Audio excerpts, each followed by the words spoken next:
ngo amafaranga ari kuri konte yitwa Appui aux bonnes initiatives y'umukuru w'igihugu n'ubusuma bweruye ni giture gitangwa ku mugaragaro. Ivyo Gabriel Rufyiri arongoye Oricom akabimenyesheje muri ico kiganiro kubamenyesha makuru.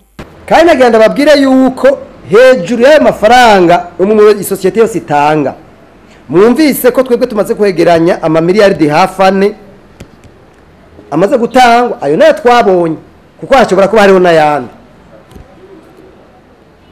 Aya mafaranga atangwa, aya masosiyete aratanga ikori, aratanga amataxe areku yemejwe na code minier. Oricom ngo iriteguriye kandi kwitwarira uburongoye ishirahamwe Message FC kuri ubwo bunyonyezi. Uwo nawe ni Pierre Nkurunziza, umukuru w'igihugu c'u Burundi.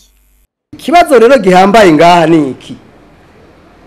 Ko umukuru w'igihugu yegeranije amafaranga akava ko amafaranga y'ibikorwa by'iterambere bigenda gute ngo yegeranye amafaranga ikiga ca leta nikiyamenye droit budgetaire ntabarimwo ayo mafaranga nta hamwe aba ngiyi nta na hamwe ayo mafaranga aba niwe ayegeranya akayajera akayawashaka cyangwa akayatwara yagomba no mu vyashaka.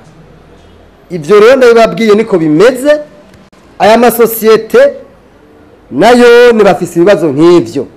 Ku bwa Gabriel Rufyiri arongoye Oricom ngo biratangaje ko amahera yegeranywa n'umukuru w'igihugu n'ubushikiranganje bw'ikega ca leta ntikibimenye. Aya mafaranga atozwa y'amamiliyari n'amamiliyari, igituma atozwa andeho y'ikega ca leta, andeho y'amategeko, kandi hariho amafaranga yandi asanzwe agenewe. Je nabwiye ko yari ranso ni ranso. Gabriel Rufyiri akaba yarangije kiganira amenyesha ko ishirahamwe Oricom yandikiye ikigo BEA isaba gukurikirana ivy'iyo konte y'umukuru w'igihugu ngo kuko ari ubunyonyezi bukorwa bose babibona.